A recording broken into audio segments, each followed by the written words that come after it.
I slipped my phone into my apron pocket for the third time in the last hour, willing it not to vibrate. Tyler had found my new number somehow. 217 missed calls in the past week. I had stopped counting the voicemails at 50. The Friday night shift at Rossi's Italian Bistro was picking up momentum, tables filling with well-dressed couples celebrating anniversaries, business associates closing deals over wine that probably cost more than my monthly rent. But I couldn't focus on any of it. Through the tall windows facing Marlborough Street, water streaked down the glass in steady rivulets. The storm had started around 8, turning the city into a blur of headlights and dark umbrellas. I balanced a tray of empty plates against my hip, weaving between tables toward the kitchen. 27 years old, and this was where life had landed me. Not that serving tables was shameful work, but I had wanted different things once.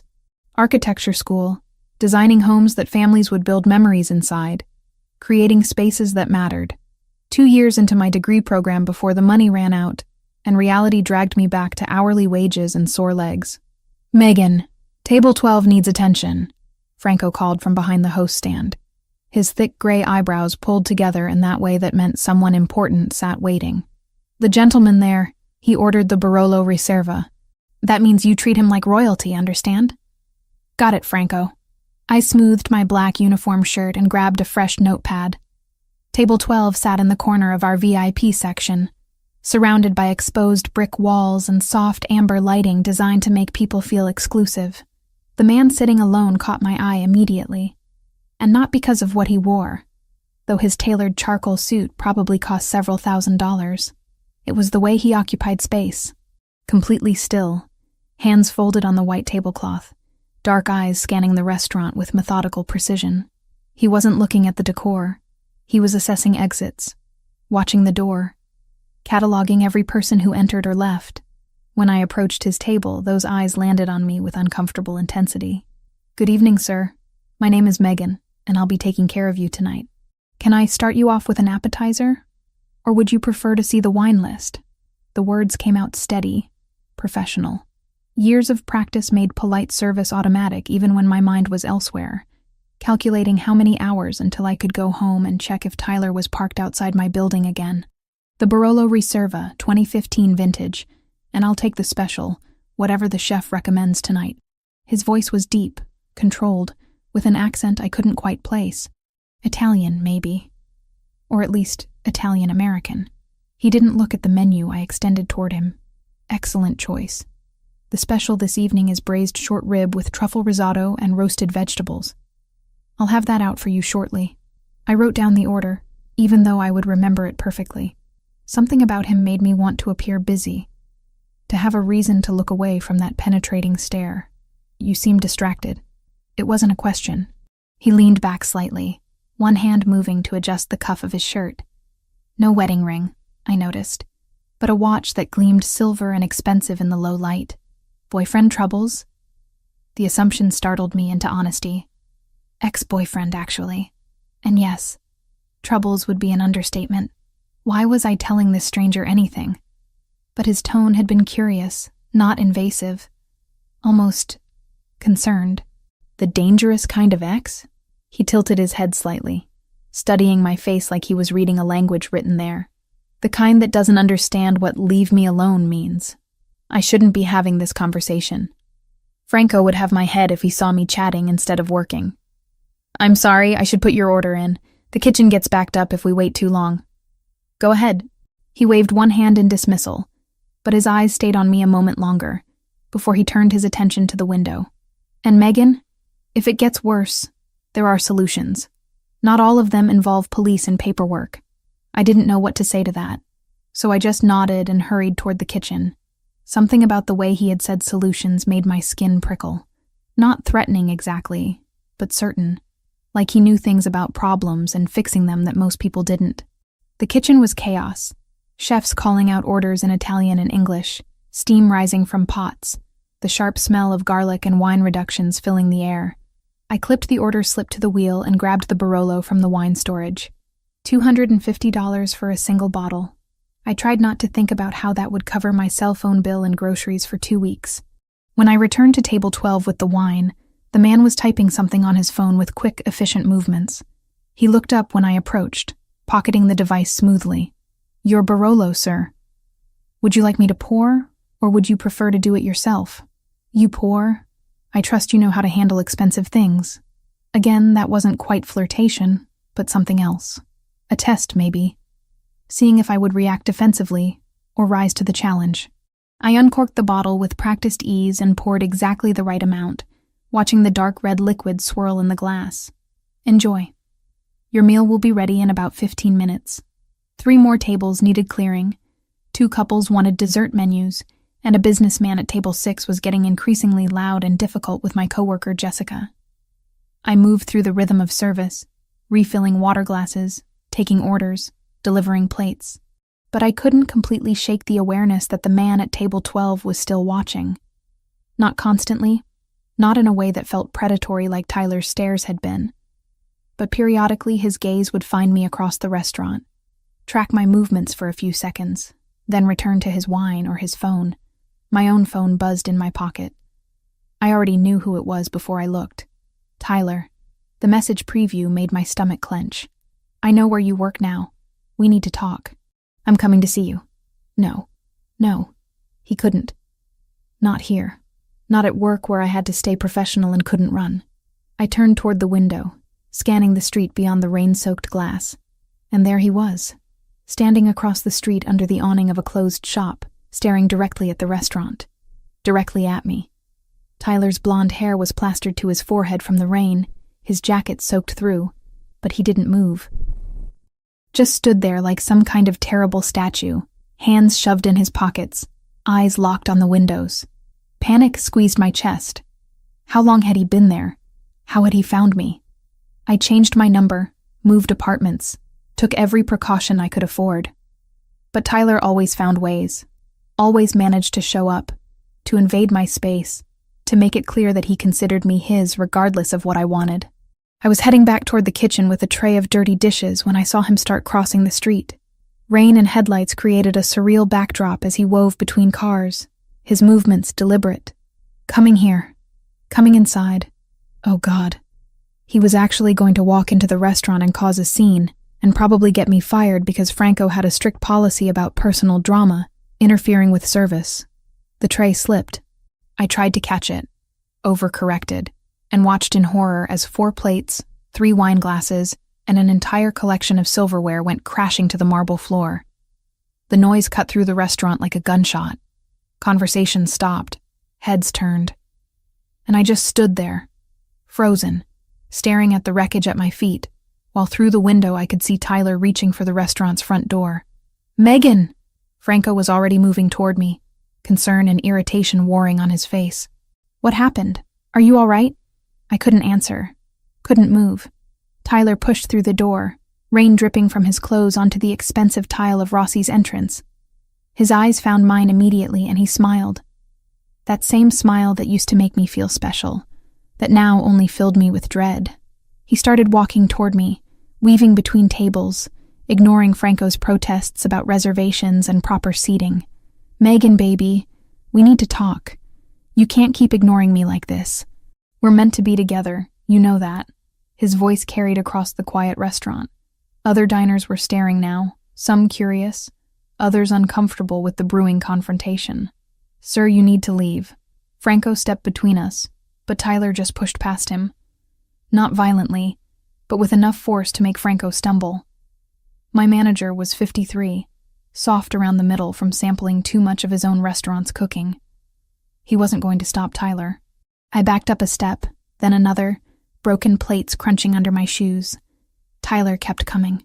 "I'm not leaving without you. You think you can just move and change your number and I'll forget about you? About us?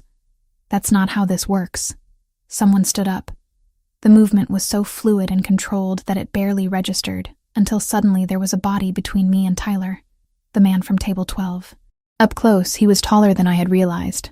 At least 6 feet, with the kind of build that came from actual work rather than gym memberships. His dark hair was cut short, styled back from a face that could have been carved from stone.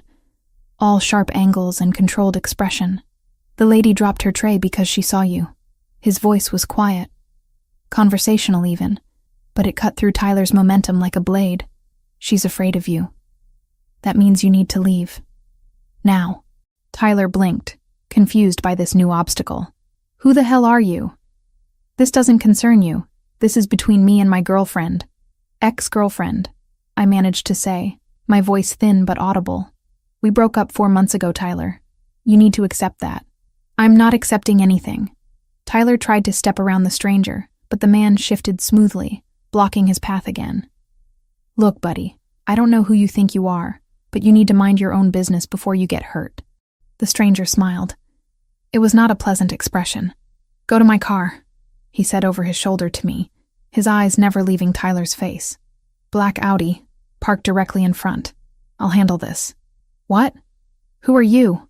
I looked at Franco, at the other staff members who had stopped working to watch, at Tyler whose face was reddening with anger. I don't understand. The solution to your problem. The stranger reached into his jacket pocket. For one terrible second I thought he was pulling a weapon, but instead he withdrew a set of car keys and tossed them to me without looking. I caught them on instinct. Go, now. Something in his tone made my body move before my brain caught up. I stepped around the broken plates and started toward the door. Tyler lunged for me, or tried to, but the stranger was faster. His hand shot out, gripping Tyler's shoulder with enough force to stop him completely. I heard Tyler grunt in pain. She's leaving. You're not following. The stranger's voice dropped even lower, deadly quiet. Touch her again, and it's the last thing you do. I should have stayed. Should have called the police. Done something rational and legal. But fear and exhaustion, and 4 months of being hunted made me run instead. I pushed through Rossi's front door into the rain, spotted the black Audi immediately, and fumbled with the key fob until it clicked unlocked. The interior smelled like leather and cedar. Expensive. Safe. I locked the doors and sat there shaking, watching through the rain-streaked windshield as shapes moved inside the restaurant. Less than 2 minutes later, the stranger emerged, dragging Tyler behind him. But not through the front door. They came from the side alley, the one where Rossi's kept the dumpsters and had the staff exit. Tyler's face was already bruising, blood running from his nose to mix with the rain. He stumbled, and the stranger hauled him upright with casual strength, saying something I couldn't hear. Then he threw Tyler into the alley properly, out of sight from the street, and followed. I sat in that car for 7 minutes that felt like 7 hours. When the stranger finally came back, there was a small stain of blood on his white shirt cuff, barely visible. He opened the driver's door and slid inside, running one hand through his wet hair. Your problem has been handled. Permanently. He started the engine without looking at me. Tyler Grant won't bother you again. He's currently in the back of a van with associates of mine who are explaining the consequences of stalking. By tomorrow he'll be on a flight to Seattle with clear understanding that returning to this city would be a terminal mistake. What did you do to him? My voice came out hoarse. Nothing he didn't deserve. Nothing he won't recover from.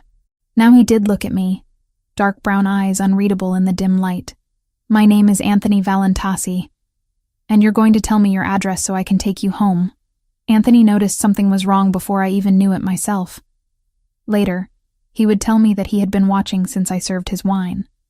Not because I was beautiful or interesting, though he claimed both those things eventually, but because he recognized the signs, the constant checking of exits, the tension in my shoulders every time the door opened. The way my hand kept drifting to my phone like it was a weapon or a lifeline.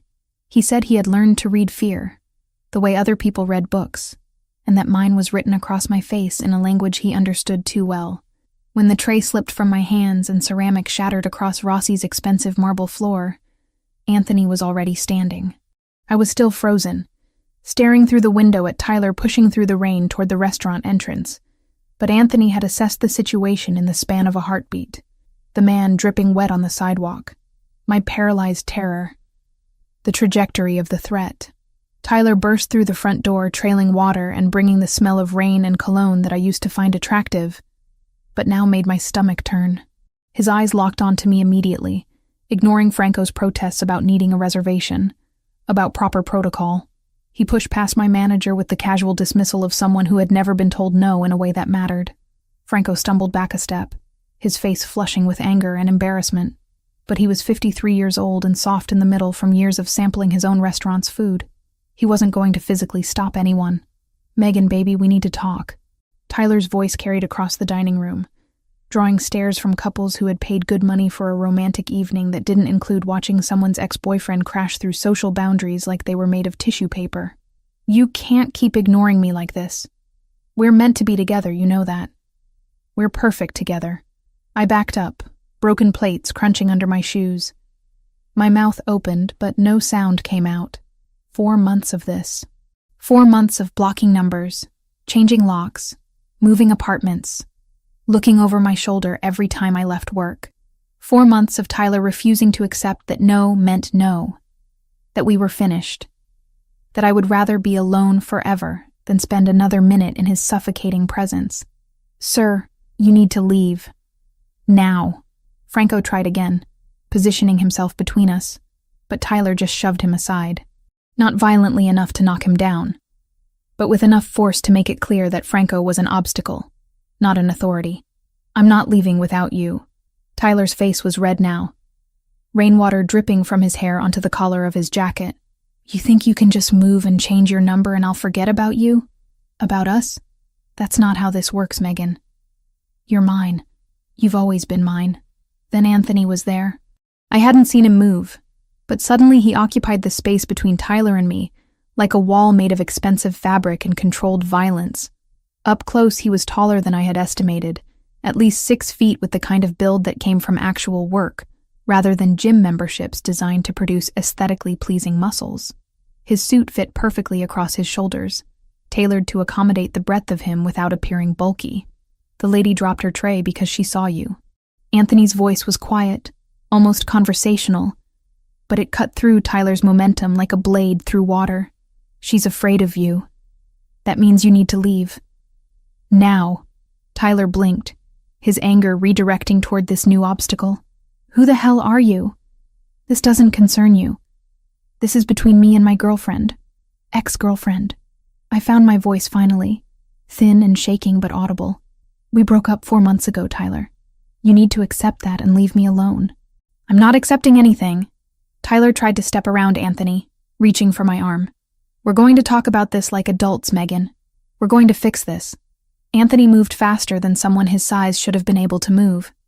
His hand shot out, gripping Tyler's wrist hard enough that I saw Tyler wince, his fingers releasing their reaching gesture. You're not listening, Anthony said, his tone still conversational, still quiet, but with an edge now that made the hair on the back of my neck stand up. She said no. That's the end of the conversation. Look, buddy, I don't know who you think you are, but you need to mind your own business before you get hurt. Tyler tried to yank his arm free, but Anthony's grip didn't budge. This is between me and Megan. We have history. We have a relationship. You're nobody. Anthony smiled. It wasn't a kind expression. It was the smile of a predator who had just been given permission to do what it wanted to do anyway. He released Tyler's wrist and pulled something from his pocket. For a terrible second, I thought it was a gun. But it was just car keys. He tossed them over his shoulder to me without looking, trusting that I would catch them. I did, on instinct. Go to my car, he said, still not taking his eyes off Tyler. Black Audi, parked directly in front. I'll handle this. What? I don't understand. Who are you? The questions tumbled out of me while my hands clutched his keys, hard enough that the metal bit into my palm. The solution to your problem. He tilted his head slightly, studying Tyler the way a scientist might study a particularly interesting insect. Go, now. Something in his voice made my body move before my brain could catch up and analyze the situation. I stepped around the broken plates, around Franco, who was watching everything with wide eyes, around the other diners who had their phones out recording this drama for their social media feeds. I pushed through Rossi's heavy front door into the rain, got soaked in the 3 seconds it took to reach the Audi, and fumbled with the key fob until the locks clicked open. The interior smelled like leather and cedar, expensive and masculine. I locked the doors and sat there shaking, watching through the rain-distorted windshield as shapes moved inside the restaurant. Anthony was talking to Tyler. Tyler was gesturing angrily. Then Anthony gripped Tyler's shoulder and Tyler's mouth opened in what might have been a shout or a gasp of pain. I couldn't tell which. They didn't come out the front door. That registered slowly through my panic. Anthony was walking Tyler somewhere else, out of sight from the main dining room. Toward the side alley where Rossi's kept the dumpsters and had the employee exit.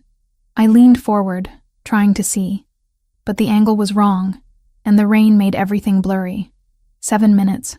I counted them on my phone, watching the numbers change while my heart hammered against my ribs. What was happening in that alley? What was Anthony doing to Tyler? Should I call the police? But what would I say? A stranger was beating up my stalker ex-boyfriend in defense of me? Would they even care? Would it make things worse? Then Anthony emerged from the side alley alone. There was a small stain on his white shirt cuff, dark against the fabric. Blood, probably. His hair was wet from the rain, but otherwise he looked completely composed, like he had just stepped out for a casual conversation, rather than whatever violence had occurred in that alley. He walked to the driver's side of the Audi with unhurried steps and slid inside, bringing the smell of rain with him. Your problem has been handled. Permanently. He started the engine without looking at me, adjusting the heat controls with practiced ease. Tyler Grant won't bother you again. He's currently in the back of a van with associates of mine who are explaining the consequences of stalking. By tomorrow morning, he'll be on a flight to Seattle, with clear understanding that returning to the city would be a terminal mistake for him. What did you do to him? My voice came out hoarse, barely above a whisper. Nothing he didn't deserve. Nothing he won't recover from. Now Anthony did look at me.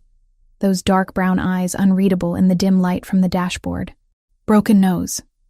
Possibly cracked ribs. Definitely bruised pride. He'll heal, but he'll remember what happens when he ignores boundaries. My people are very good at making lasting impressions. Your people. I repeated the words slowly, processing their implications. Who are you? My name is Anthony Valentasi. He said it like I should recognize it, like the name itself carried weight and meaning. When I didn't react, something that might have been amusement crossed his face. You don't follow local news, do you? I work double shifts most weeks. I don't have time for news. I was still holding his car keys, even though he had started the engine with a spare set. My hands wouldn't unclench. Are you going to tell me your address?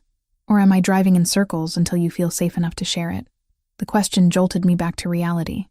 I was in a car with a man I didn't know. A man who had just violently assaulted my ex-boyfriend and spoke casually about associates and permanent solutions. Every self-preservation instinct I had should have been screaming at me to get out, to run, to call for help. But Tyler's face flashed through my mind, the obsessive certainty in his eyes when he said I was his, the 4 months of fear and violation of my privacy. And Anthony had made it stop. In 7 minutes, he had done what the police and restraining orders and changing my entire life hadn't been able to accomplish. Westbrook Street, I said quietly. The apartments above the laundromat. Number 3B. Anthony pulled away from the curb smoothly, navigating the rain-slicked streets with the confidence of someone who knew this city intimately. We drove in silence for the first 5 minutes. I watched streetlights blur past, watched other cars with their normal people inside living normal lives, where men didn't drag their stalker exes into alleys and make them disappear into vans. Why did you help me? The question came out before I could stop it. You don't know me. Tyler could have had a weapon. You could have been hurt. Tyler didn't have a weapon. I checked his waistband and jacket pockets while I was restraining him. Anthony took a turn without using his signal, cutting smoothly through traffic. And I helped because I recognized the fear on your face. I've seen it before. On someone I cared about. Someone I failed to protect. Something in his voice made me look at him properly instead of just stealing glances. His jaw was tight, his hands gripping the steering wheel with more force than the easy driving required. This wasn't just about me. This was about something personal, something painful. Who? I asked softly. For a long moment I thought he wouldn't answer. Then he exhaled slowly, deliberately, like he was releasing something he usually kept locked inside. My sister, Sophia. She was 8 years younger than me. When she was 19, she started dating this guy. Nice enough at first, or so it seemed. Brought her flowers, took her to nice restaurants, said all the right things. By the time we realized what he was, it was too late. My stomach dropped. What happened? He killed her. The words were flat, emotionless, but I could hear the grief underneath them. carefully controlled but never absent. They had an argument. He got angry, broke her neck and ran. Took us 3 weeks to find him. What I did to him when we did, he trailed off, shaking his head. That's not something I'm going to share with you, but I'll tell you this. He never hurt anyone else. I'm sorry. The words felt inadequate, too small for the weight of what he had lost. How long ago? 8 years. She'd be 27 now. Your age, I'd guess. He glanced at me briefly before returning his attention to the road. Every time I see that look, the one you had when Tyler walked in, I see Sophia. Trapped, scared, knowing something is wrong but not knowing how to fix it. So I fix it. When I can. How I can. We were quiet again. But it felt different now. Less like the silence of strangers, and more like the silence of two people who understood pain in ways they wished they didn't. Anthony took another turn, and I recognized the neighborhood. 2 more blocks to my building. You said your name was Valentasi. I turned the name over in my mind, trying to place it. Franco at the restaurant. He acted like he knew you. Like he was afraid of you. Why? Franco owes favors to my family. When his youngest son needed surgery 3 years ago, the insurance company denied coverage. Said it was experimental treatment, not medically necessary. The boy was dying. My family covered the cost of the surgery and the hospital stay. In return, Franco provides certain services when we need them. Services. I tested the word. Like what? Like discretion. Like information about who comes into his restaurant and what they discuss. Like allowing me to use his establishment for meetings that require neutral ground. Anthony pulled up in front of my building, an old converted house that had been chopped into 4 apartments, each more cramped than the last. Franco is a good man. He takes care of his family. I respect that. But you scare him. Fear and respect aren't mutually exclusive. Anthony put the car in park, but didn't turn off the engine. Franco knows what I am, what I do. He knows that as long as he keeps his word and doesn't betray my trust, his family is safe and his business is protected. That's worth more than not being afraid. I should have been horrified. Should have recognized the threat in those words, the casual acknowledgement of being something dangerous. But instead I felt a strange kind of relief. Because Anthony was at least honest about what he was. Tyler had pretended to be sweet and loving, right up until the moment he wasn't. Anthony wore his danger on the surface where I could see it and make informed decisions. I need your number. He pulled out his phone, a sleek device that probably cost more than my monthly rent. Not for anything inappropriate, but I need you to be able to contact me if Tyler tries to reach out again, or if anyone else bothers you. Permanent solutions only work as long as the person believes the consequences. Sometimes people need reminders. I hesitated, then rattled off my number. He entered it into his contacts, saving it simply as Megan. Seeing my name in his phone felt intimate in a way I hadn't expected. If you need anything else, he continued, pocketing the phone. Mention my name to Franco. He'll know how to reach me. And if you want to change shifts or take time off from work after tonight, just tell him I approved it.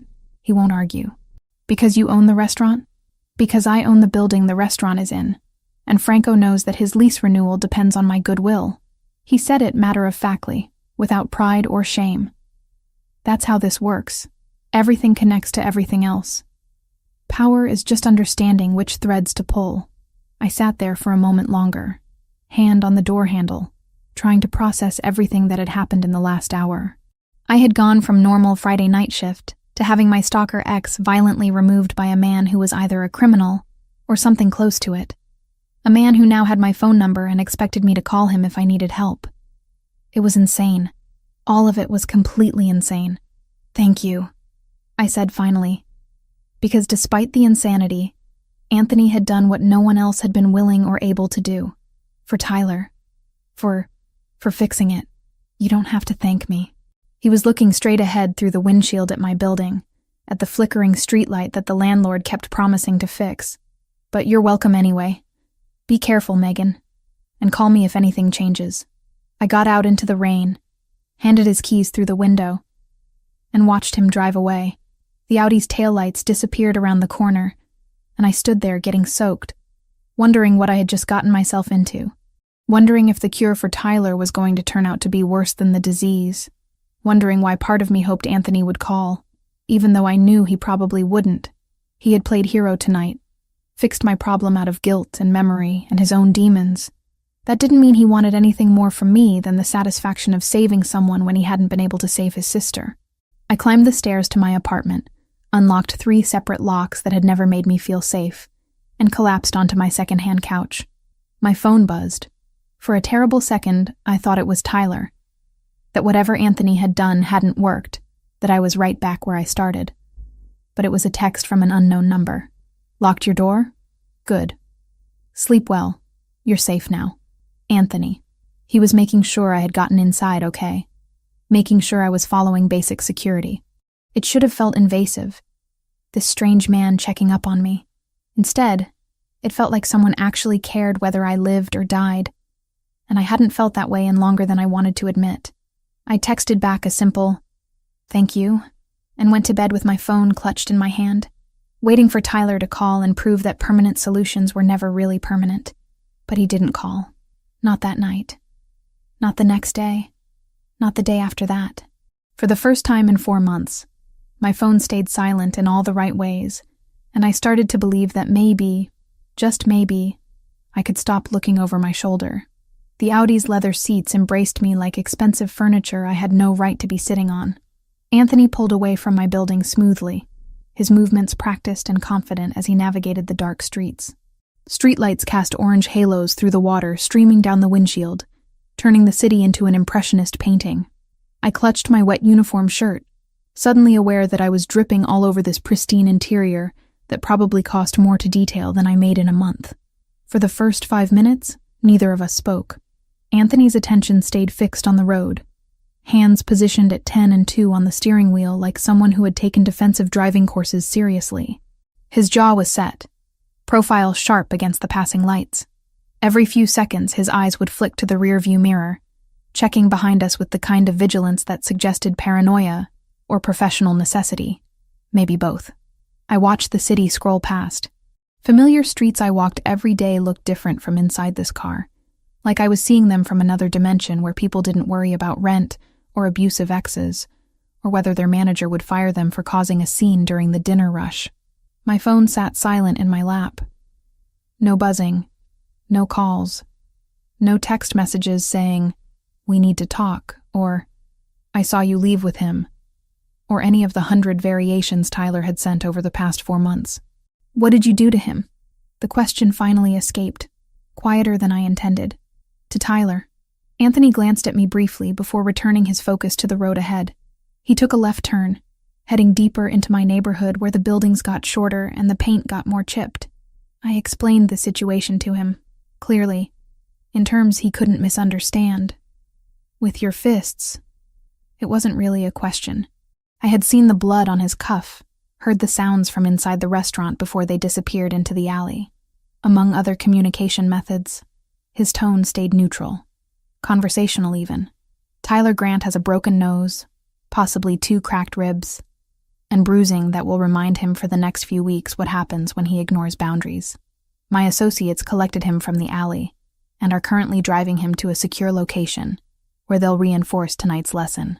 Tomorrow morning, he'll be put on a flight to Seattle. He's been made aware that returning to this city would be the last mistake he makes. The casual way he described violence should have terrified me. Maybe it did. Somewhere underneath the exhaustion and relief. But mostly what I felt was a bone-deep gratitude that someone had finally taken Tyler seriously, had treated him like the threat he was, instead of dismissing my fear as dramatic overreaction. Why? I turned in my seat to look at him properly. Why would you do that for a stranger? You could have been hurt. He could have had a knife or a gun. You could have just called the police and let them handle it. The police would have filed a report and told you to get a restraining order, which you probably already have. He said it with the certainty of someone who knew how these situations typically played out. Restraining orders are pieces of paper. They don't stop determined men. They just make victims feel like the system is protecting them when it's not. I tried getting one. The admission felt like failure, even though I knew it wasn't my fault. 3 months ago, the judge said Tyler hadn't made any specific threats, hadn't committed any acts of violence. Following me wasn't illegal. Calling wasn't illegal as long as he wasn't threatening. Showing up at my work wasn't illegal because it's a public place. Everything he did walked the line just carefully enough that legally he was protected and I wasn't. Anthony's hands tightened on the steering wheel, knuckles going white for a moment before he deliberately relaxed them. The law is useful for many things. Protecting women from men like Tyler isn't one of them. Not until after those men have already done something violent. By then, it's too late. That sounds like experience talking. He was quiet for so long I thought he wouldn't respond. We passed 3 more blocks, turned onto Westbrook Street, where my building waited with its flickering streetlight and cracked sidewalk. Then he pulled over to the curb, but didn't put the car in park, engine still running while he stared straight ahead through the windshield. I had a sister. His voice had changed, gone softer, but also harder somehow, like he was forcing the words through a throat that didn't want to release them. Sophia, 8 years younger than me. When I was 26 and building my business, she was 18 and thought she was in love. My chest tightened. I already knew where this was going. Could hear the past tense in how he spoke about her. Could see the grief etched into the tense line of his shoulders. His name was David Mercado. Seemed like a decent guy at first. Brought her flowers, took her to nice restaurants, said all the right things about respecting her and wanting to build a future together. By the time any of us realized what he really was, Sophia was already trapped. Anthony's jaw clenched, released, clenched again. He isolated her from her friends, convinced her that our family didn't understand their relationship, made her dependent on him emotionally and financially. The classic pattern, but we didn't see it happening. Or I didn't. I was too busy with work, with establishing territory, with all the things I thought were important. I didn't say anything. Sometimes the kindest thing you can offer someone is silence to fill however they need to. She tried to leave him, 3 times that I know of. Each time he'd show up wherever she was staying, crying and apologizing and promising to change. Each time she believed him, because she was 19, and wanted to believe that love could fix broken people. His voice had gone flat now, emotionless in the way that meant he was feeling too much to let any of it show. The 4th time she tried to leave, he killed her. They had an argument in his apartment. He pushed her. She fell wrong, broke her neck on the corner of a table. Oh, God. The words came out breathless. Anthony, I'm so sorry. He ran, disappeared for 3 weeks while we searched every corner of the city and the surrounding counties. Eventually, we found him in a motel 2 states away, drunk and feeling sorry for himself. Anthony's lips curved into something that wasn't quite a smile, more like baring teeth. What I did to him isn't something I'm going to describe to you, but I'll tell you this. David Mercado never hurt another woman. He never got the chance. I sat with that information, with the implications of what he was telling me without saying directly. Anthony had killed Sophia's murderer, or done something close to it. The man sitting next to me in this expensive car, who had bought wine that cost more than my grocery budget and spoke with educated articulation, was someone who had taken another person's life with his own hands. How old was she? I asked quietly. When she died. 19. She should be 27 now. Your age, if I'm guessing right. He finally turned to look at me, dark brown eyes searching my face for something. Every time I see that look, the one you had when Tyler walked through the door tonight, I see Sophia, trapped, terrified, knowing something is fundamentally wrong but not knowing how to fix it. So I fix it when I can, however I can. It doesn't bring her back, doesn't make up for failing to protect her when she needed me. But it's what I can do. Understanding settled over me like a heavy blanket. This wasn't about me at all, or not primarily. I was a stand-in for the sister he couldn't save, a second chance to do what he wished he had done 8 years ago. It should have felt impersonal, like being cast in someone else's unresolved trauma. Instead, it felt painfully honest. This man admitting his motivations without trying to dress them up as pure altruism. Thank you for telling me. I reached across the console and touched his arm gently, briefly. About Sophia, and I'm sorry that happened to her. To your family. That's not something anyone should have to live through. No, it's not. He covered my hand with his for just a second, the contact warm and solid, before pulling away and putting the car in park. But we live through what we have to, and then we make sure other people don't have to live through the same things if we can prevent it. We sat there for a moment in comfortable quiet that felt strange, given we had only met 2 hours ago. But trauma had a way of fast-forwarding connections, of stripping away the usual layers of polite small talk and forcing intimacy, whether you were ready for it or not. Tell me about you. Anthony shifted in his seat to face me more directly. Franco said you've worked at Rossi's for about a year. What were you doing before that? Trying to finish school. The words came easier than I expected. Maybe because he had shared something so personal, I felt safe doing the same. I was studying architecture. Made it through 2 years before the money ran out and I had to drop out. Architecture? He said it like he was tasting the word, considering it. That's specific. Not many people know what they want to study that clearly. I've always loved buildings. The way spaces are designed, how they make you feel when you walk into them. Good architecture is like a conversation between the structure and the people inside it. I could hear my own voice warming up, slipping into the passion I used to feel before financial reality crushed it. I wanted to design homes. Not mansions for rich people, just normal houses that families could actually afford. Places where kids would grow up and remember feeling safe and happy. Why did you have to stop?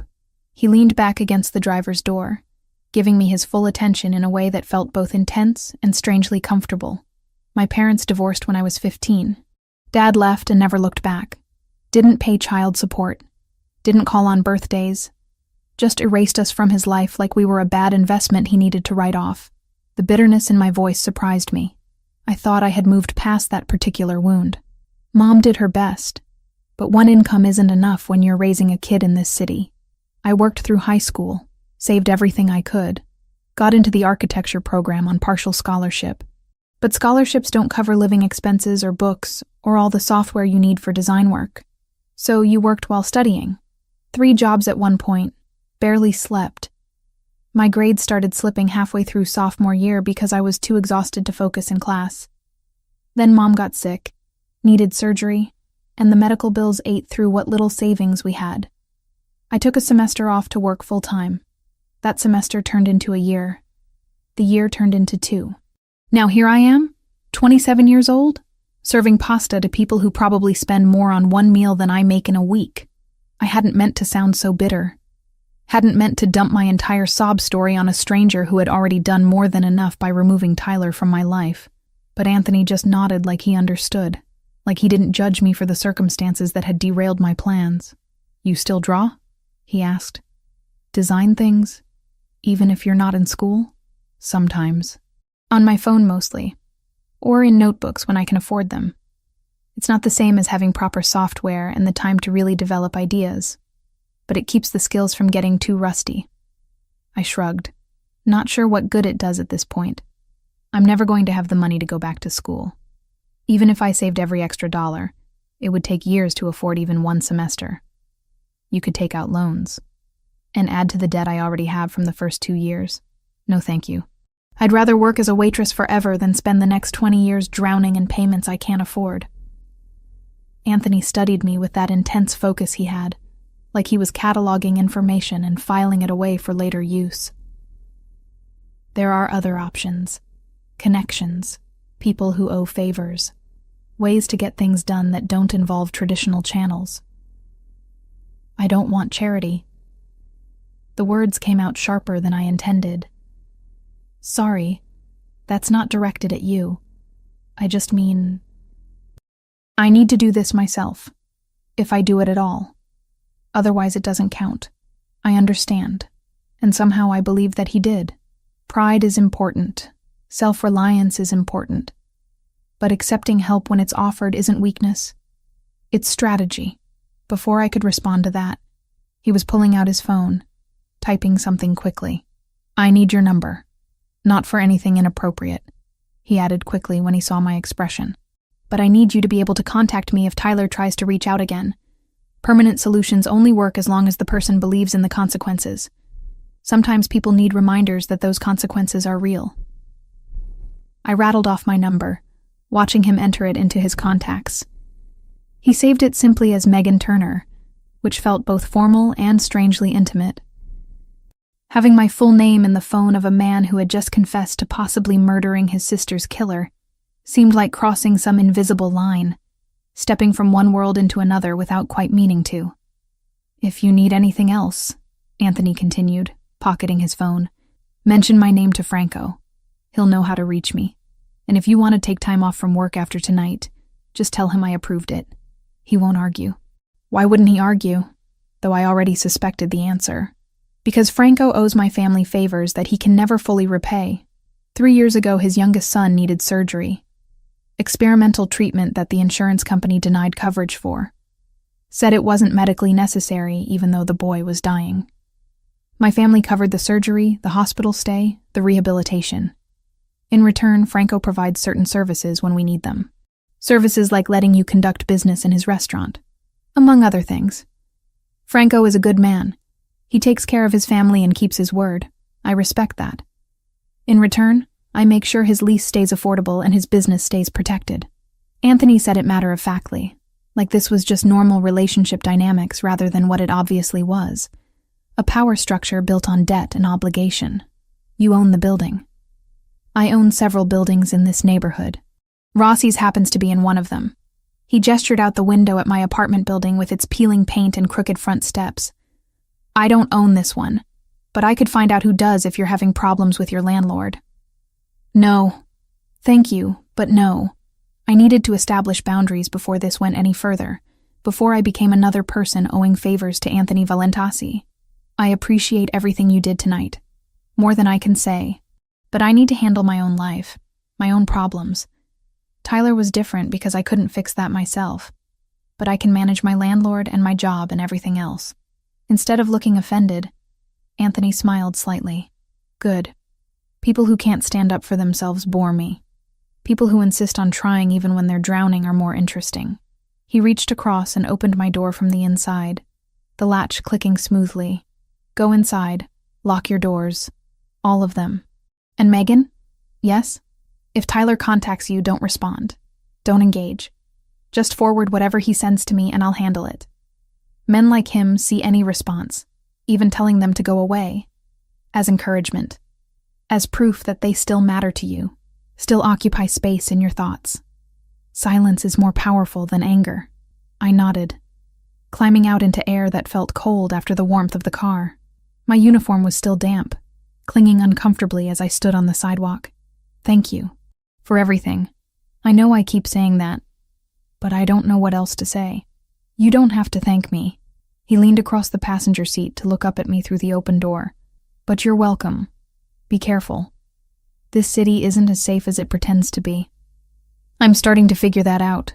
I closed the door and watched him drive away, the Audi's taillights disappearing around the corner like a promise that had been kept and a threat that remained vigilant. The building's front door stuck like always, requiring me to lift and push at the same time to get it open. The hallway smelled like someone's cooking, garlic and onions and something vaguely burned. I climbed the 2 flights to my apartment, keys already in hand by the time I reached my door. 3 locks. Deadbolt, chain, and handle lock. I had installed them myself after Tyler showed up at my old place uninvited one too many times. Inside, my apartment looked exactly as I had left it that morning. Small, cramped, but mine. Second-hand furniture that didn't match. A kitchen barely big enough for one person. A bathroom where the shower never quite got hot enough. But it was mine. Paid for with my own work. And tonight, for the first time in months, I didn't feel like Tyler could show up and violate that space. My phone buzzed as I was changing into dry clothes. For one terrible second, my heart seized, convinced it was Tyler proving that Anthony's solution hadn't worked, that I was right back where I started. But it was an unknown number. "Locked your door? Good. Sleep well. You're safe now. Anthony."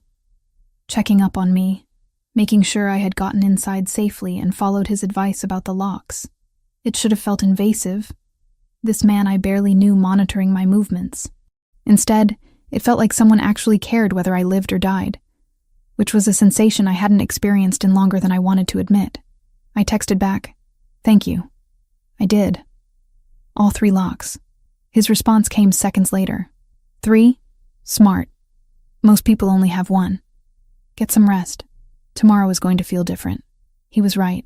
Tomorrow did feel different. I woke up Sunday morning and reached for my phone out of habit, bracing myself for the flood of messages and missed calls that had become my new normal over the past 4 months. But the screen showed nothing. No texts, no calls, no voicemails. Just the usual notifications about weather and news that I never bothered reading. Tyler was really gone. I spent the day in a strange state of suspended disbelief, waiting for the other shoe to drop, for Tyler to prove that Anthony's permanent solution wasn't permanent at all. But my phone stayed silent. No texts appeared saying he missed me, or needed to talk, or couldn't live without me. No calls came through in the middle of the night. No one stood outside my building watching my windows. By Monday, I started to believe it might actually be real. By Tuesday, the constant tension in my shoulders began to ease. By Wednesday, when I went back to work at Rossi's, Franco pulled me aside before my shift started. "You doing okay, Megan?" His bushy eyebrows pulled together with genuine concern. "After what happened Friday night?" "I'm fine. Better than fine, actually. I'm sorry about the mess, about the scene Tyler caused. I'll pay for the broken plates." "Don't worry about the plates." Franco waved that away like it was nothing. Mr. Valentasi already compensated the restaurant for any disruption. More than compensated, truth be told. But that's not what I'm asking about. You really okay? That man, Tyler, he's not going to come back here? No. I said it with more certainty than I had felt about anything in months. He's not coming back. Anthony made sure of that. Something crossed Franco's face when I said Anthony's name. Not fear exactly, but careful respect. Mr. Valentasi is a powerful man in this city. Good man to have on your side. Dangerous man to have against you. You understand what I'm saying? I think so. Just be careful, Megan. Men like him, they don't do things without reasons, without expecting something in return eventually. I'm not saying he's going to hurt you or demand payment, but in his world, everything is a transaction. Everyone owes someone something. Just keep that in mind. I thought about that conversation all through my shift, weighing Franco's warning against my own impressions of Anthony. He had been honest about who he was, what he had done to Tyler, why he had intervened. He hadn't pretended to be a good person, or dressed up his violence in noble intentions. He had simply fixed a problem because it reminded him of a problem he hadn't been able to fix 8 years ago. That felt safer somehow than someone who pretended to help selflessly while hiding ulterior motives. At least with Anthony, I knew where I stood. He had told me his demons. Now it was up to me whether I let those demons anywhere near my life again, or accepted Friday night as the anomaly it was, the moment our paths crossed briefly before diverging back to our separate worlds. My phone buzzed during my break. I pulled it out expecting a spam text, but Anthony's name appeared on screen. How was work? Any problems? Such a simple question. Such a complicated answer. Work was fine. No problems. But standing in Rossi's kitchen eating a rush dinner before heading back to my tables, I realized that my life had fundamentally shifted in ways I was only beginning to understand. Anthony Valentasi had done more than remove Tyler from my immediate vicinity. He had shown me that problems could be solved, that fear didn't have to be a permanent state of being, that sometimes the most dangerous person in the room was also the safest one to stand behind. I typed back, "Work is good. No problems. Thank you for asking." His response, "Good. Sleep well tonight. You've earned it." And for the first time in 4 months, I believed that I might actually be able to. 5 days passed without a single text from Tyler. 5 entire days where my phone stayed silent in all the ways that mattered. No blocked calls showing up as unknown. No voicemails rambling about how much he missed me or how I was making a mistake. No social media messages from accounts I didn't recognize but knew were him. Nothing. The absence of harassment felt more unreal than its presence ever had. Monday morning I woke up and actually checked my phone with something other than dread. Still nothing. Tuesday. I went grocery shopping without constantly looking over my shoulder, without that crawling sensation between my shoulder blades that meant someone was watching. By Wednesday, when I returned to Rossi's for my first shift since the incident, I almost believed Anthony had actually solved the problem permanently like he promised. Franco caught me before I could even tie my apron on. He pulled me into his small office behind the kitchen, closing the door with more care than necessary. The space smelled like old receipts and the espresso machine that lived on his desk, constantly brewing thick Italian coffee that he claimed was the only thing keeping him sane after 30 years in the restaurant business. "Megan, sit down for a minute." He gestured to the folding chair across from his desk, settling his considerable bulk into his own chair with a wheeze. "We need to talk about what happened Friday." My stomach clenched. "If this is about the broken plates, I'll pay for them." "I'm so sorry about the scene Tyler caused. It won't happen again.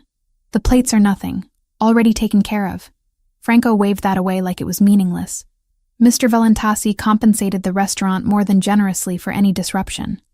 "That's not what concerns me." "Then what?" He studied me for a long moment. His weathered face creased with something between concern and calculation. "How much do you know about Anthony Valentasi?" "Not much." I shifted in the uncomfortable chair. "He told me his name, that he had a sister who died, that he has associates who took care of Tyler."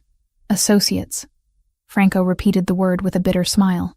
"That's a polite way to put it. Megan, Anthony Valentasi is the head of one of the most powerful crime families in this city. His father built an empire that Anthony inherited and expanded.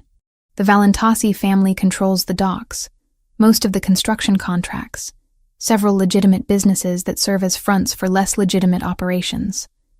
When Anthony Valentasi decides something needs to happen, it happens. When he decides someone needs to disappear, they disappear." The confirmation of what I had already suspected still hit me like cold water. "You're saying he's a criminal." "I'm saying he's dangerous." Franco leaned forward, elbows on his cluttered desk.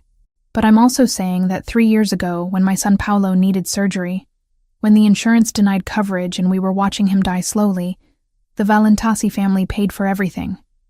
$230,000 in medical bills, just gone. Paid in full. Paolo is 14 now, healthy, plays soccer, drives me crazy with his attitude. He's alive because Anthony Valentasi decided my family deserved help. So you owe him." "I owe him everything."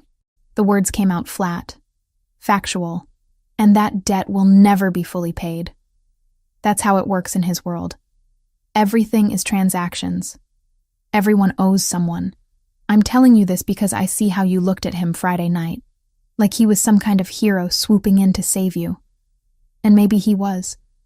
But heroes in Anthony's world always expect something in return.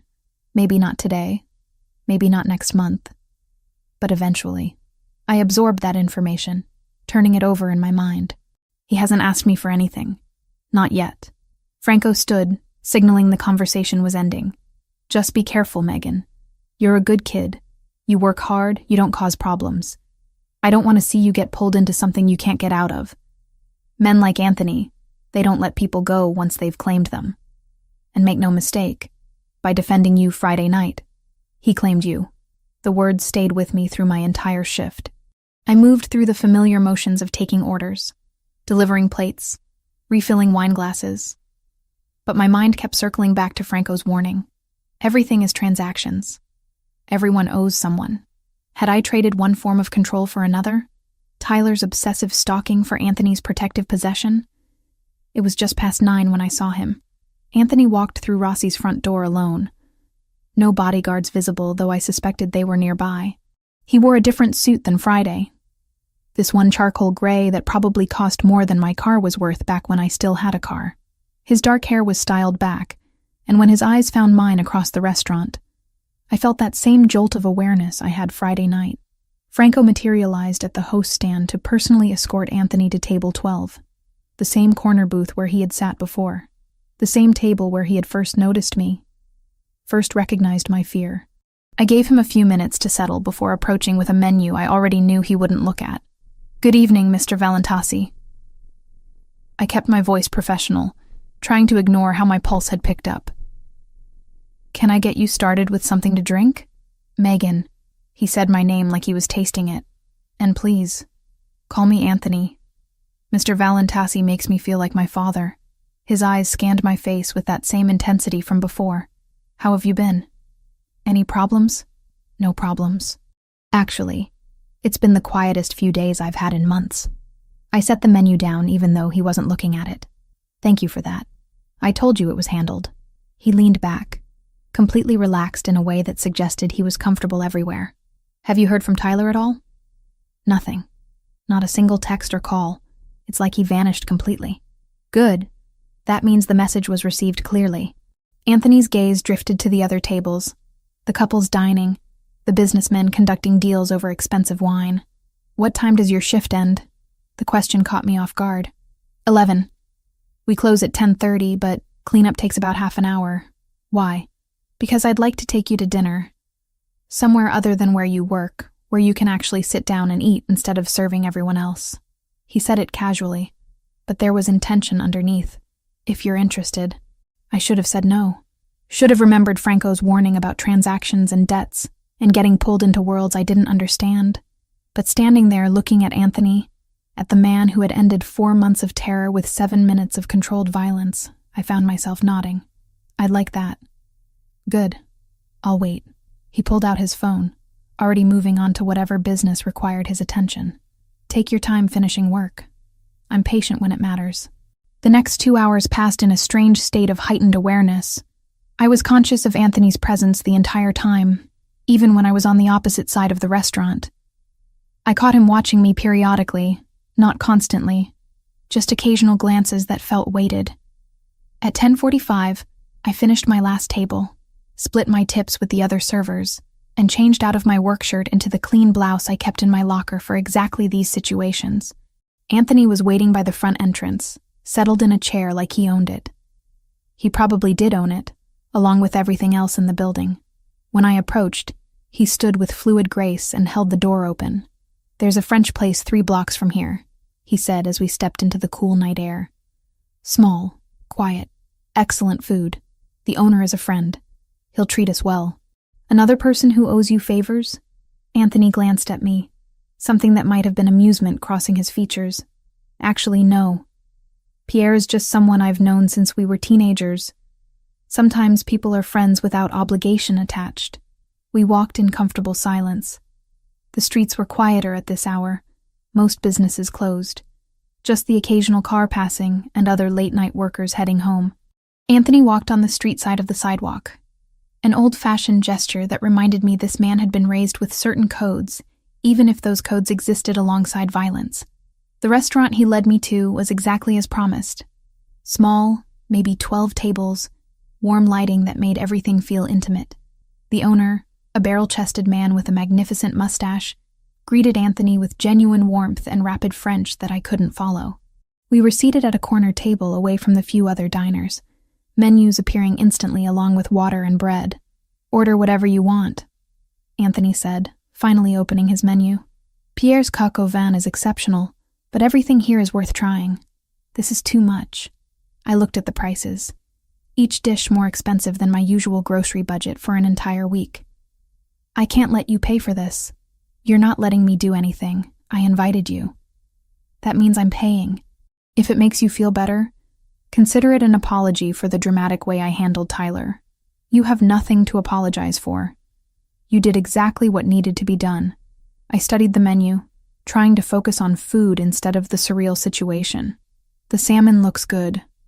We ordered, and once the waiter left, Anthony turned his full attention to me.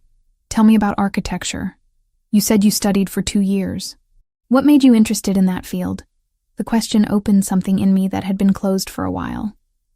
I found myself talking about discovering architecture through a school project in middle school, about realizing that spaces could be designed to make people feel certain ways, about wanting to create homes that families would build memories inside instead of just structures that held furniture.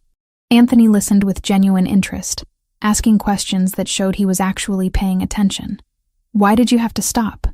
The story came out easier this time. My parents' divorce, my father disappearing from our lives, working multiple jobs while trying to study, my mother's medical bills eating through any savings we managed to accumulate.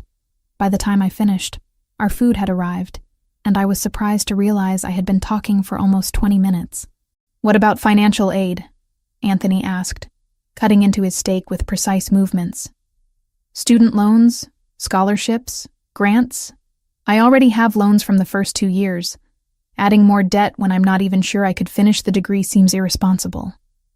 I tasted the salmon, which was indeed exceptional, and scholarships usually go to students fresh out of high school, not 27-year-olds who dropped out years ago. There are other options. Adult continuing education programs, work-study arrangements, people who invest in promising talent. He said it carefully, like he was testing the waters. I appreciate the thought, but I need to do this myself if I do it at all. Taking handouts or owing favors doesn't feel right. Instead of arguing, Anthony nodded. Pride is important. Self-reliance matters. But refusing help when it's genuinely offered isn't strength. Sometimes it's just stubbornness. Maybe. I took another bite, considering. What about you? Did you always plan to go into the family business? His expression shifted, became more guarded. I didn't have much choice. My father expected his sons to follow him. My older brother Michael died when I was 18. Car accident. Though there were rumors it wasn't really an accident. After that, I was the heir. The responsibility fell to me whether I wanted it or not. Did you want it? I wanted Sophia to be safe. I wanted my mother to stop crying herself to sleep. I wanted the people who might have killed Michael to fear our family enough that they wouldn't try again. He met my eyes directly, so I learned what I needed to learn, became what I needed to become, and now here I am, 34 years old, running an empire built on violence and money and loyalty bought through fear. The honesty in his voice struck me. You say that like you regret it. I regret that Sophia died anyway. That all the power I accumulated couldn't save her from one angry man with quick hands. He finished his wine, refilled both our glasses from the bottle. But I don't regret protecting the people I can protect, making sure others don't suffer what my family suffered. That has to count for something. We talked for another hour, the conversation flowing easier than it should have between a waitress and a crime boss. Anthony told me about growing up in the Italian neighborhood, about his grandmother who taught him to cook, about learning early that the world was divided between people who took what they wanted and people who let things be taken from them. I shared more about my dreams of designing houses, about the notebooks full of sketches I still kept, about feeling stuck in a life that wasn't quite what I had planned, but also wasn't entirely terrible. When we finally left the restaurant, Anthony walked me home again. That same protective positioning on the street side of the sidewalk. We stopped in front of my building, the flickering streetlight casting uneven shadows across the cracked pavement. I'd like to see you again, Anthony said, hands in his pockets, completely at ease. Not just when I visit Rossi's, actually take you out properly. If you're interested. I knew I should say no. Knew that getting involved with Anthony Valentasi was walking into complications I couldn't begin to predict. But I also knew that he was the first person in years who had listened to my dreams without dismissing them, who had treated me like someone worth protecting instead of someone to be controlled. I'm interested, I said, and watched something warm cross his features. Good. I'll call you. He waited while I unlocked the building door, didn't leave until I was safely inside. Through the glass, I could see him standing there, hands still in his pockets, watching to make sure I made it up the stairs. My phone buzzed before I even reached my apartment. Anthony's text was simple. Thank you for tonight. Sleep well. I saved his number under his full name, stared at it for a long moment, and wondered what exactly I was getting myself into. Whatever it was, I realized I wanted to find out. 2 weeks slipped by faster than I expected. Anthony called the day after our French dinner, asking if I was free Thursday, then Saturday, then the following Tuesday. Each time we met felt like peeling back another layer of who he really was beneath the tailored suits and controlled violence. Thursday, he took me to an art gallery opening in the financial district. I felt out of place immediately, surrounded by people in designer clothes discussing pieces that cost more than my annual salary. But Anthony stayed close, his hand occasionally finding the small of my back as he introduced me simply as Megan, never explaining who I was or why I mattered. The gallery owner treated him with the same careful respect Franco showed. That mixture of genuine warmth and underlying awareness that this was someone you didn't cross. We stood in front of an abstract painting, all violent reds and blacks. When his phone rang, Anthony glanced at the screen, his jaw tightening almost imperceptibly. "Excuse me for a moment." He stepped away to take the call, and I watched his entire demeanor change. The relaxed man who had been explaining his surprisingly deep knowledge of modern art disappeared, replaced by someone colder, sharper. His voice dropped too low for me to hear words, but the tone carried across the gallery floor. Command. Authority. The kind of voice that expected immediate obedience. When he returned 2 minutes later, the warmth came back like he was putting on a familiar mask. "Sorry about that. Work issue." "What kind of work requires that tone of voice?" I asked quietly. "The kind where people's lives depend on following instructions exactly." He said it without apology or explanation, just flat honesty. "Do you want to leave? We can get coffee somewhere quieter." We ended up in a small cafe 3 blocks away, tucked into a booth at the back where Anthony could see the entrance and exits. I was starting to notice that pattern. He never sat with his back to doors. Always positioned himself where he could observe everyone coming and going. Always kept his phone face up on the table, checking it with a frequency that suggested constant monitoring of situations I couldn't see. "Does it ever stop?" I asked, watching him glance at his phone for the 3rd time in 5 minutes. Being vigilant? Not really. He pocketed the device, giving me his full attention. Survival in my world means staying 3 steps ahead of everyone who wants what you have or wants you gone. You relax, you die. Or worse, people you care about die. That sounds exhausting. It is. For a moment, something weary crossed his face, making him look older than 34. But it's also all I know.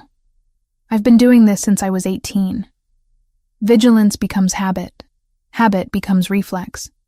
Eventually, you can't turn it off even when you want to. Saturday's date was dinner at an Italian restaurant on the waterfront. Anthony knew the owner, an elderly woman named Rosa, who kissed both his cheeks and called him Piccolo, despite him being at least a foot taller than her.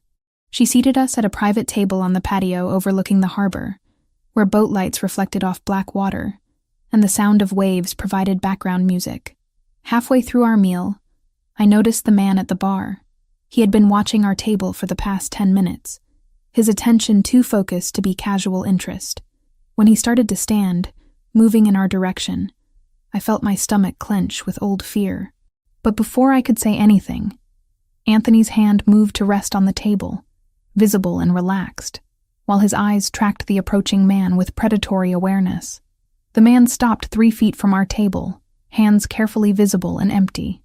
"Mr. Valentasi. Apologies for the interruption. Mr. Caruso wanted me to pass along his regards and confirm the Thursday meeting is still scheduled. Tell Caruso it's confirmed. 2 o'clock usual location.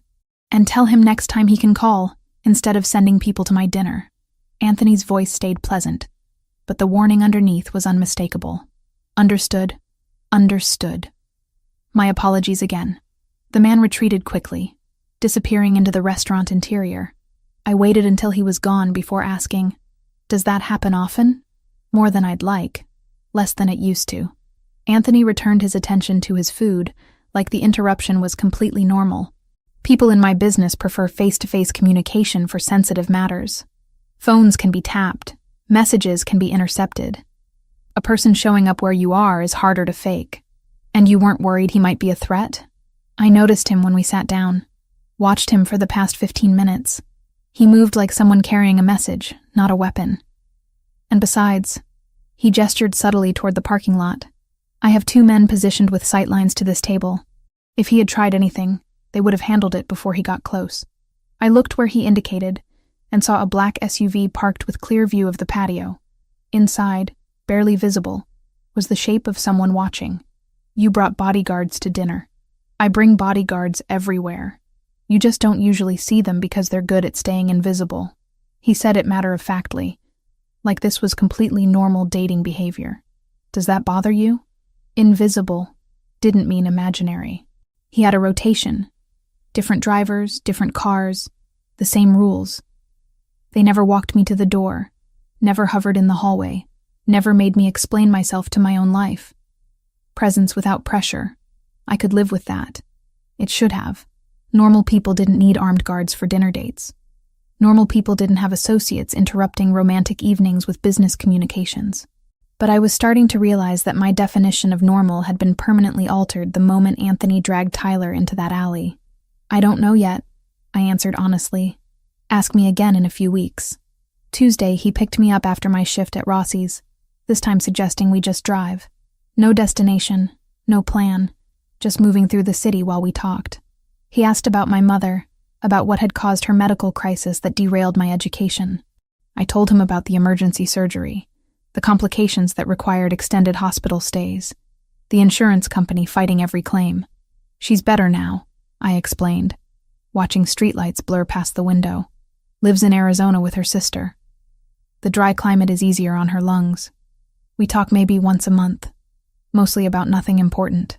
Our relationship never quite recovered after Dad left. I think she blamed me somehow. Like if I had been different, he would have stayed. That's not how that works." Anthony took a turn without signaling. That aggressive confidence that suggested traffic laws were suggestions. Parents who leave aren't running from their children. They're running from responsibility, from the work it takes to be decent human beings. Your father leaving says everything about him and nothing about you. The certainty in his voice made my throat tight. "You sound like you speak from experience." My father was many things. Loving wasn't one of them. Anthony's hands tightened on the steering wheel. He built an empire, but he destroyed his family doing it. My mother died when I was 23. The doctors said it was heart failure. I think it was heartbreak. 30 years married to a man who treated her like property, like another asset to be managed. Michael's death broke her. My father barely acknowledged her grief. "I'm sorry." "Don't be. I'm telling you this so you understand something important." He pulled over into an empty parking lot overlooking the water, putting the car in park and turning to face me fully. "My world is violent and complicated and morally questionable at best. The people in it don't operate by normal rules. They hurt each other, use each other, dispose of each other when convenient. That's what I grew up watching. That's what I became part of. But I'm telling you right now, if you decide this is something you want, something real between us, I won't treat you that way.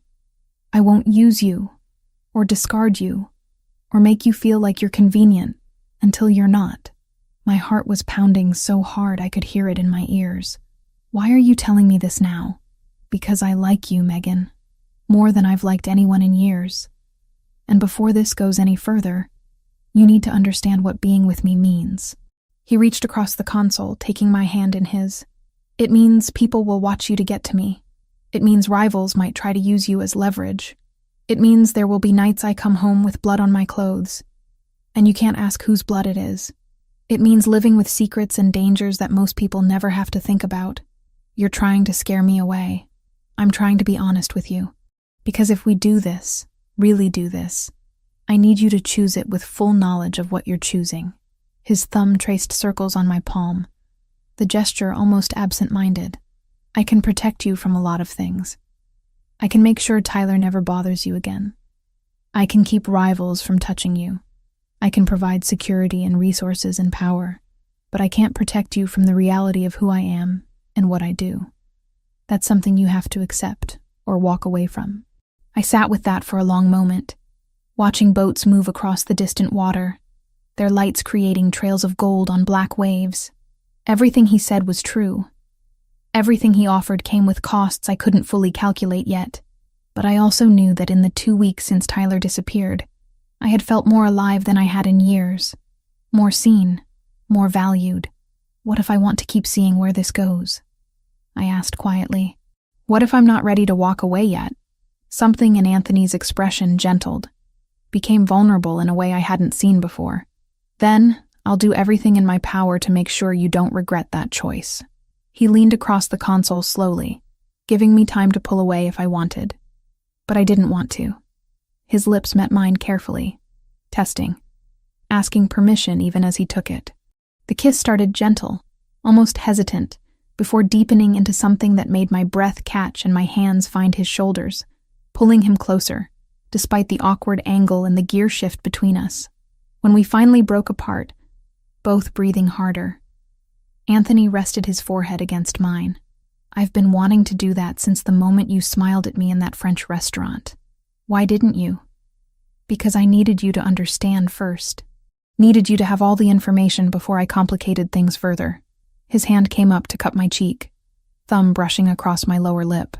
This isn't casual for me, Megan. I don't do casual. If we keep going down this path, I'm going to want all of you. Your time, your attention, your trust. That's how I'm built. All or nothing. That should scare me more than it does. I leaned into his touch, feeling the calluses on his palm that suggested his hands did more than sign documents and make phone calls. What if I'm not ready for all or nothing?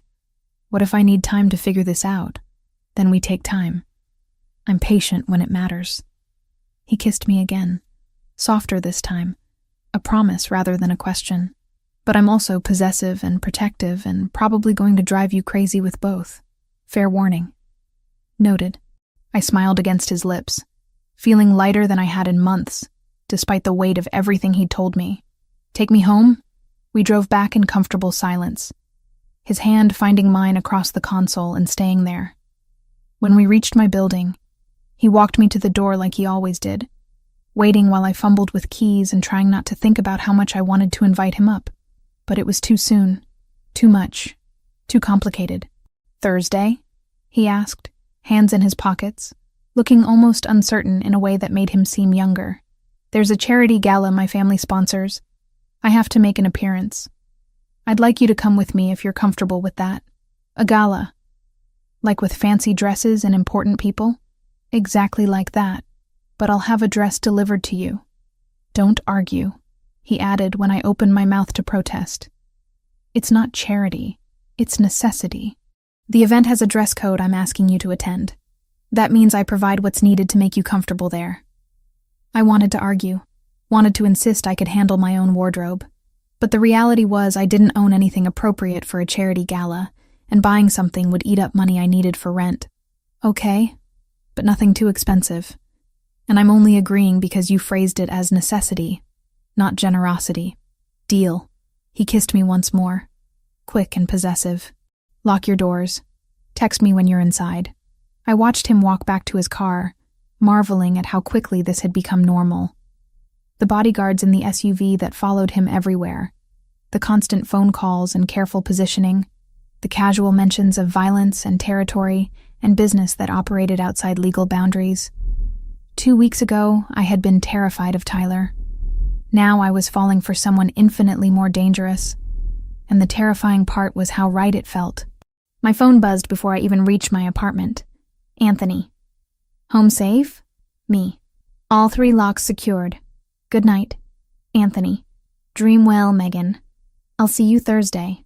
I lay in bed that night thinking about his warning, about choosing this with full knowledge of consequences. But I also thought about the way he kissed me. The vulnerability in his eyes when he admitted being possessive and protective. The honest acknowledgement that his world was dangerous, but his feelings were real. Franco's warning echoed in my head. Everyone owes someone. Everything is transactions. But Anthony had been clear about costs and honest about risks. That felt like the opposite of Tyler's manipulation, the opposite of my father's abandonment. It felt like someone giving me power to make informed choices instead of trapping me in situations I didn't understand until too late. I fell asleep still tasting cedar and expensive cologne, still feeling the warmth of his hand in mine, still wondering where this path led but willing to keep walking it to find out. The parking lot behind Rossi's was darker than usual. 2 of the overhead lights had burned out weeks ago, and the landlord kept promising to fix them without ever following through. I walked out the employee exit at 11:13, exhausted from a Tuesday night shift that had somehow been busier than most weekends. My phone showed a text from Anthony sent 3 hours earlier. Dealing with business at the port, probably won't finish until late. Call if you need anything. I had typed back that I was fine, that I didn't need constant checking in. Now, standing in the poorly lit parking lot with my keys already gripped between my fingers the way women are taught for self-defense, I wished I had taken him up on the offer of a driver. The gray sedan sat 3 spaces from my car. 2 men inside, not even trying to hide their surveillance. The one in the passenger seat was looking directly at me, phone pressed to his ear. Not Tyler. These men were different. Professional. The kind of dangerous that came with training rather than obsession. Every survival instinct I had developed over 4 months of being stalked by Tyler screamed at me to move. I spun on my heel and went straight back inside, nearly running into Franco, who was counting the cash drawer at the bar. "Megan, what's wrong?" He looked up from the bills, concern immediate in his weathered face. "There's a car in the lot. 2 men watching." My hands shook as I pulled out my phone, scrolling for Anthony's number. "They're not trying to hide it. Something's wrong." Franco's expression went from concern to grim. He moved to the window, peering through the blinds carefully. "Gray sedan. Virginia plates. Stay inside. Lock the back door." I was already calling Anthony. He picked up on the first ring, his voice sharp with alertness despite the late hour. "Megan, what happened?" "I'm still at Rossi's. There's a car in the parking lot with 2 men inside. They've been watching the building. Franco saw them too. He thinks something's wrong." The words tumbled out faster than I intended, fear making my voice thin. "Gray sedan? 2 men? One on a phone?" The background noise on his end suggested he was in a car, moving fast. "Yes. How did you know?" "Because they've been following my movements all week. I noticed them yesterday. Thought I had shaken them." I heard him speak to someone else in Italian, rapid commands that I couldn't follow. Then back to me. "Listen carefully. Stay inside with Franco. Lock both doors, front and back. I'm 40 minutes away at the port, but I'm sending Lucas Pellegrini and a security team. They'll be there in 10 minutes. Do not leave that building until Lucas arrives. Understand? Anthony." "Who are they?" "Rivals. Russians working for a man named Volkov. They saw us together. Think they can use you to get to me." Another exchange in Italian, then the sound of an engine revving. 10 minutes, Megan. Lucas will take care of you until I get there. I promise." The call ended. I stood there holding my phone, trying to process what he had just said. Rivals. Russians. Use you to get to me. This was what Anthony had warned me about 2 weeks ago. The reality of being associated with someone in his world. People would watch me. Might try to use me as leverage. Franco was already on his own phone, speaking low Italian to someone. When he hung up, he locked the front door and turned off the exterior lights, leaving only the soft interior glow from behind the bar. "My cousin works for the Valentasi family. He's coming too. Should be here in 15 minutes. I'm sorry, Franco. I didn't mean to bring this to your restaurant." "Not your fault." He moved behind the bar, pulling out a baseball bat that he kept under the register. "Mr. Valentasi takes care of his people. You're his people now. That means you're protected, but it also means you're a target. You understand that, right?" I nodded, sinking onto a bar stool while my legs still worked. Through the window, I could see the sedan hadn't moved. The passenger was still on his phone, occasionally glancing toward the restaurant. What were they waiting for? Were they just surveillance or something worse? Time moved strangely. Each minute felt like 10, but also like seconds were slipping away too fast. I counted my breaths, tried to stay calm, checked my phone compulsively even though only 2 minutes had passed since Anthony's call. At minute 8, I heard the vehicles. Multiple engines, moving fast. 2 black SUVs pulled into the lot from opposite directions, boxing in the gray sedan smoothly. The doors opened simultaneously, and men emerged wearing dark suits and the kind of alertness that suggested military or law enforcement backgrounds. One of them approached the restaurant entrance, knocking precisely 3 times. Franco checked through the window, then unlocked the door. "Lucas Pellegrini?" "Yes." "Where's Megan Turner?" The man who entered was maybe 32, with sharp features and eyes that missed nothing. He scanned the restaurant interior in seconds, cataloging exits and threats with practiced efficiency. "I'm Megan." I stood from the bar stool, trying to project confidence I didn't feel. Lucas crossed the space between us in 3 strides, his expression serious, but not unkind. "Anthony sent me. You're safe now. The men in the sedan are leaving." He gestured toward the window where the gray car was indeed pulling out of the lot, heading away fast. "My team encouraged them to find somewhere else to be tonight." "Who are they?" "Russian operatives. Low-level surveillance. Probably gathering information about your routines and connections to Anthony." Lucas pulled out his phone, typing something quickly. "They're not the real threat. They're just the eyes. The threat is who they report to. Franco offered Lucas a glass of water, which he declined with a polite shake of his head. How long until Mr. Valentasi arrives? Lucas checked his watch. He was at the port when Megan called. That's about 40 minutes from here. He left immediately, so probably another 35 minutes. And those men won't come back.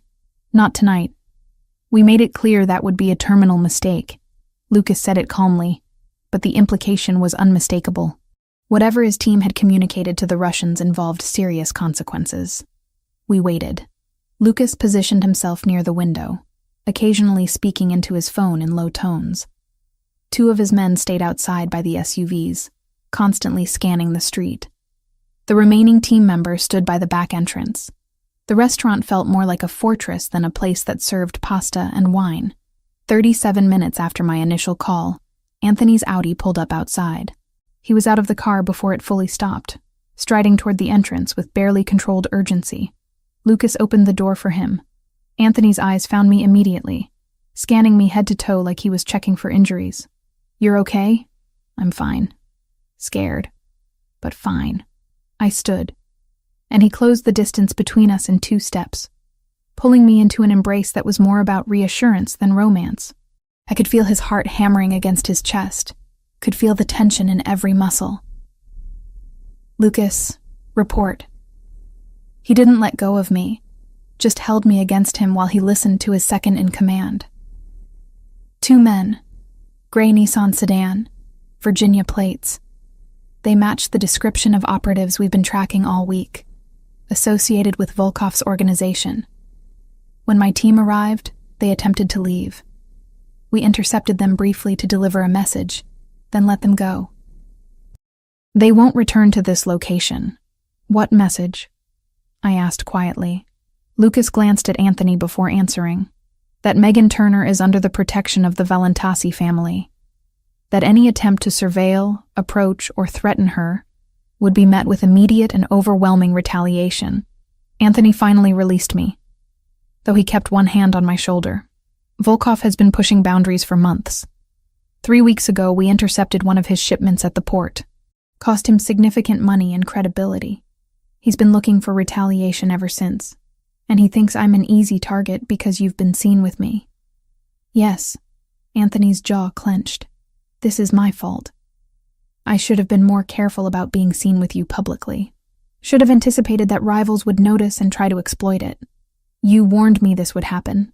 2 weeks ago you told me people might try to use me as leverage." I touched his arm, making him look at me instead of Lucas. "I chose to keep seeing you knowing that. This isn't your fault. It's absolutely my fault." The anguish in his voice surprised me. "You're in danger because of me, because I was selfish enough to want you in my life despite knowing the risks." Lucas cleared his throat gently. "Anthony, we should move. This location is compromised. The Russians know she works here, which means they know her patterns and vulnerabilities." Anthony nodded, already shifting back into command mode. "Franco, thank you for keeping her safe. You'll be compensated for closing early tonight, and I'll have additional security posted outside the restaurant for the next few weeks, just as precaution." "Not necessary, Mr. Valentasi. Just take care of her." Franco looked at me with genuine concern. "Be safe, Megan. Come back when things calm down." Anthony turned back to me, his expression intense. "I need you to come with me. Somewhere secure where Volkov's people can't reach you. Not your apartment. They likely know that location already. I have safe houses set up for exactly these situations." "For how long?" "However long it takes to resolve this situation with Volkov. Could be a few days. Could be longer."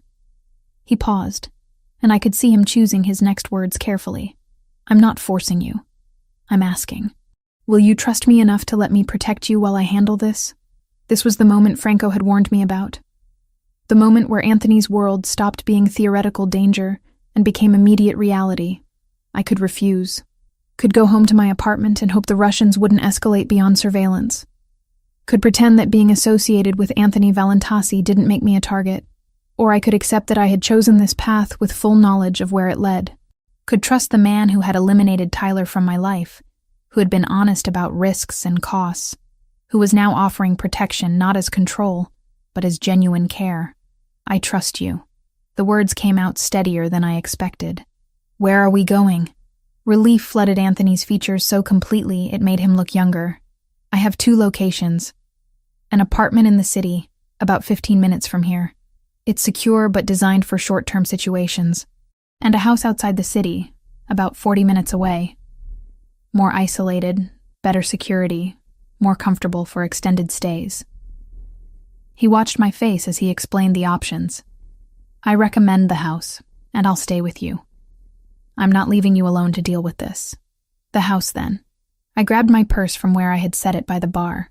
Do I have time to stop by my apartment for clothes? No, too risky. They might be watching your building. I'll have someone collect what you need tomorrow, or we can buy new things. Whatever you're comfortable with. Anthony's hand found the small of my back, guiding me toward the door.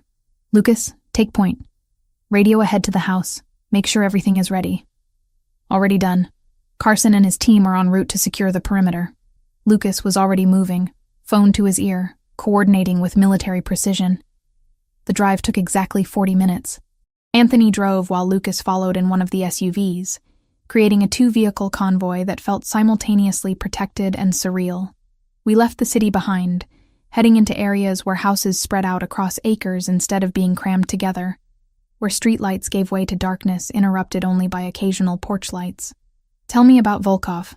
I broke the silence after 20 minutes. If I'm running from him, I should understand who he is. Anthony's hands tightened on the steering wheel. Dmitry Volkov. Runs the Russian organization that controls most of the drug trafficking through the northern port. He's been in this city for about 5 years, aggressive about expanding territory.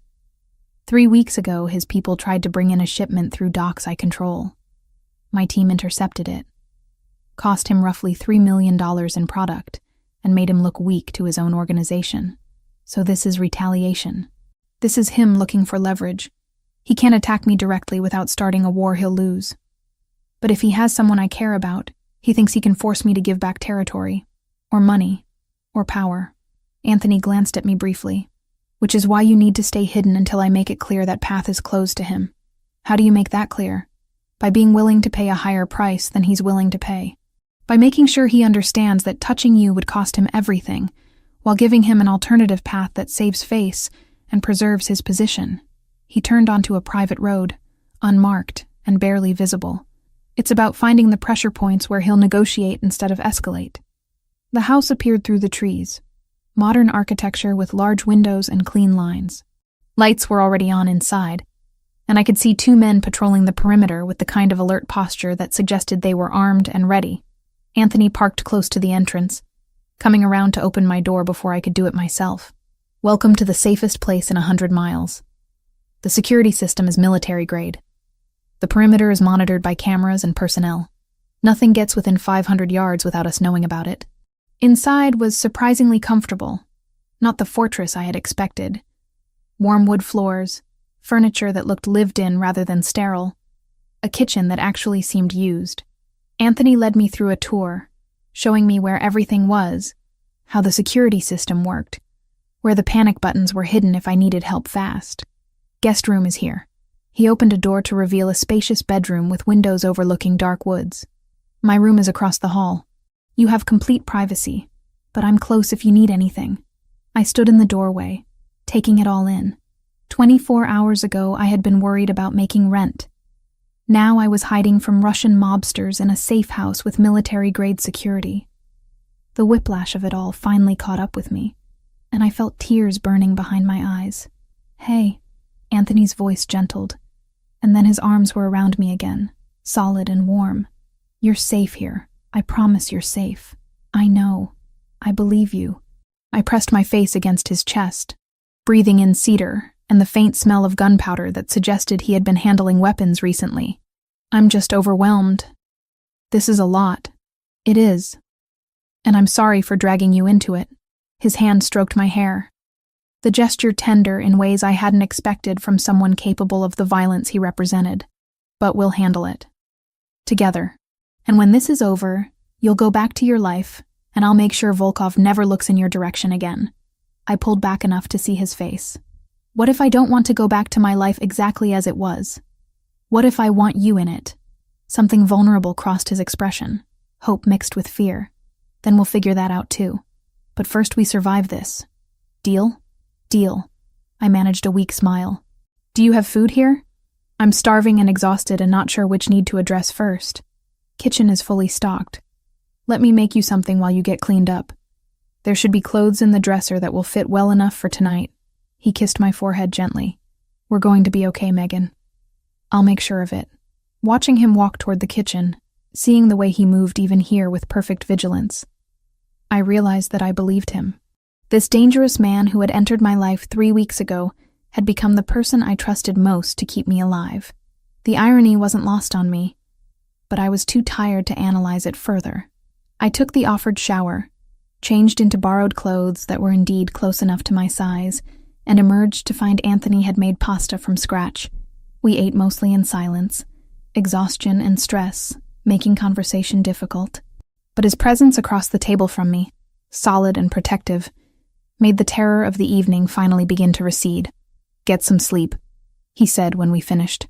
Tomorrow we'll figure out next steps. Tonight you just need to rest.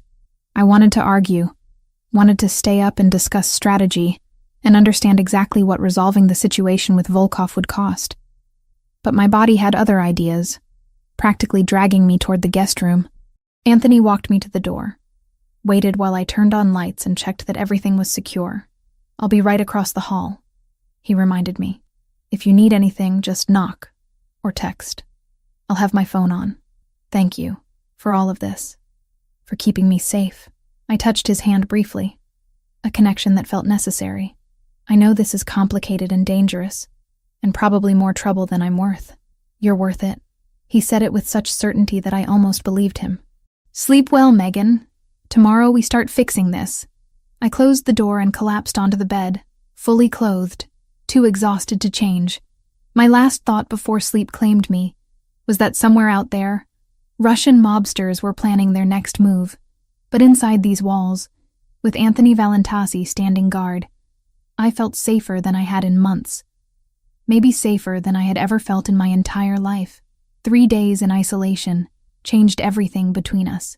The first morning I woke disoriented, forgetting briefly where I was until I saw the unfamiliar ceiling and heard Anthony's voice drifting from somewhere in the house, speaking Italian in that low, authoritative tone he used for business. I found him in the kitchen, phone pressed to his ear, making espresso with one hand while conducting what sounded like a negotiation with the other. When he saw me, his expression softened immediately. He ended the call within 30 seconds. Coffee? He held up the small cup, steam rising from dark liquid that smelled like it cost more per ounce than my usual grocery store brand. Please. I accepted it, wrapping both hands around the warmth. How long have you been awake? Since 5. Couldn't sleep. He started pulling ingredients from the refrigerator, moving with surprising ease in the kitchen. I thought I'd make breakfast. Do you like omelets? Watching Anthony Valentasi crack eggs and chop vegetables with the same focused precision he probably applied to running criminal operations was surreal. His hands moved efficiently, no wasted motion. When I asked where he learned to cook, he smiled slightly. My grandmother. She insisted all her grandchildren know how to feed themselves properly. Said a man who couldn't cook was a man who'd starve or become dependent on others, and Valentasis don't do dependent. He whisked the eggs with quick strokes. Sophia loved cooking too. She wanted to open a restaurant someday. The mention of his sister hung in the air between us. Tell me about her, not how she died. Who she was when she was alive. He was quiet for a moment, concentrating on the pan. Then he started talking. And for the next hour while we cooked and ate together, Anthony shared memories that made Sophia real instead of just a tragedy. Her terrible singing voice. Her obsession with fashion magazines. The way she'd leave notes around the house for him when he came home late. Little reminders that someone cared whether he ate dinner or remembered to sleep. She would have liked you, he said finally, rinsing dishes in the sink. You have that same stubborn independence. That refusal to be saved or fixed by anyone. Is that why you're drawn to me? Because I remind you of her? No. He turned off the water, drying his hands deliberately. You remind me that good people exist outside my world. That not everything has to be about power and territory and violence. That's completely different. The second day, Lucas called with an update. 2 of Volkov's men had been captured trying to gather more intelligence about my routines. Anthony took the call in his office upstairs, but when he came back down, his jaw was tight with controlled anger. "What did you do to them?" I asked, because I needed to know, needed to understand exactly what protection from Anthony Valentasi meant in practice. "Nothing personally. Lucas is handling interrogation." He poured himself whiskey even though it was barely noon. "They'll tell us what Volkov's planning, what resources he has in play, where his vulnerabilities are. Then we'll use that information to negotiate." Negotiate. That's a kind word for whatever you're actually going to do. Yes, it is. He didn't apologize for the euphemism or try to soften the reality. "This is how my world works, Megan. I can protect you from seeing the details, but I can't pretend they don't exist." We spent that afternoon in strange companionship. Him working on his laptop while I curled up with a book I found on the shelf. Every so often I'd catch him watching me instead of his screen, expression unreadable. When I fell asleep on the couch, I woke to find a blanket tucked around me, and Anthony sitting in the chair across from me, still watching. "How long have I been out?" I stretched, disoriented. "About an hour. You looked peaceful." "I didn't want to wake you." He set aside his laptop. "Can I show you something?" He pulled up images on his phone. Architectural plans for a development project downtown. "My family has investments in several real estate ventures. This one needs design work, someone creative who understands how to maximize small spaces. Your sketches, the ones you showed me at dinner, they're exactly the kind of thinking this project needs." My throat tightened. "Anthony, I'm not qualified. I only finished 2 years of school. Talent doesn't require degrees. I could connect you with the project manager. No guarantees, but if your work is good, they'll use it. And they pay well. Enough that you could afford to go back to school if you wanted." He watched my face carefully. "This isn't charity. It's opportunity. What you do with it is entirely up to you." The third day, something shifted. We were arguing about what movie to watch. A silly domestic disagreement that somehow escalated into playful provocation. I pushed his shoulder lightly, making some joke about his taste in films. He caught my wrist, pulling me closer with that intensity that made my breath catch. "Megan." My name was a question and a warning. "Anthony." I met his gaze, saw desire and restraint warring in those dark eyes. "If we do this, I need you to be sure. Because once we cross this line, I'm not going back. I'm not good at casual. I'm not built for temporary." His hand slid to my waist, holding me close, but not trapping me. "Tell me you want this." I answered by kissing him, hard and desperate, and done with restraint. His control shattered. We barely made it to his bedroom before clothes started coming off. Urgency tempered by his surprising gentleness. He kept checking, kept asking if I was okay, giving me power even as he took what we both wanted. Afterward, lying tangled in sheets that smelled like him, Anthony traced patterns on my bare shoulder. "You're dangerous for me," he murmured. "People in my position can't afford weaknesses, can't afford to care too much about anything that can be taken away. I'm not a weakness. You're the biggest weakness I've ever had." He kissed my temple. "And I don't care. If caring about you makes me vulnerable, then I'll be vulnerable. That's how much you matter." The fourth morning, Lucas called early. Anthony took it in his office, was gone for almost an hour. When he came back, relief and exhaustion warred on his face. "It's done." Volkov agreed to terms. He sat heavily on the couch beside me. "You're officially off limits. Protected territory. Any move against you means immediate total war with my family, and Volkov can't afford that right now." "What did it cost you?" He told me everything. The territorial concessions, the lost revenue, about $300,000 annually. The 2 men eliminated during negotiations to prove he was serious. "That's too much," I whispered. "Anthony, I'm not worth that." He grabbed my face between his hands, forcing me to meet his eyes. "You're worth everything. Money I can recover, territory I can win back eventually. But you, Megan Turner, you're irreplaceable. Don't ever tell me you're not worth it." I kissed him then, tasting his certainty and desperation and love, because that's what this was. Complicated, dangerous, built on violence and territory disputes and moral compromises, but love nonetheless, raw and real and stronger than I'd ever expected to find. "What happens now?" I asked when we finally broke apart. "Now we go back to our lives." "You go back to work if you want. Back to your apartment if you want. I'll have security watching you discreetly, just as precaution. And we figure out what this means for us, for our future, without the immediate threat forcing decisions." He smiled slightly. "Unless you'd prefer to stay here longer. I could get used to waking up with you." "Take me home," I said, "to my apartment. And then tomorrow you can take me to dinner like normal people. We'll figure out the rest as we go." Anthony kissed me one more time before standing. "Normal people, I can try that. For you, I can try anything." We didn't go back to normal overnight. For a few days, we practiced ordinary things with deliberate care. Quiet dinners without looking over our shoulders, turning off our phones after midnight, sleeping without the lights on. Anthony asked what would make me feel safe that didn't involve more men or more guns, and then he actually did those things. Walked me through the building's exits, showed me the panic buttons once and never again, learned my tells when anxiety crept in. Safety stopped being a performance and became a routine we kept together. 7 weeks later, my life looked completely different, but also strangely normal. I had moved into an apartment 2 floors below Anthony's penthouse in a building he owned downtown. Not living together exactly, but close enough that I could knock on his door at midnight when nightmares woke me, close enough that he could stop by with coffee before I left for work. I still worked at Rossi's 3 nights a week, but now I also spent my days designing floor plans for a development project Anthony had connected me with. The project manager, a woman named Sarah who didn't seem to care that I lacked a degree, had hired me after seeing my portfolio. The pay was more than I made in a month of waiting tables. Franco pulled me aside one evening during my shift. "You look different," he said, studying my face with those perceptive eyes. "Happier. More settled." "I am."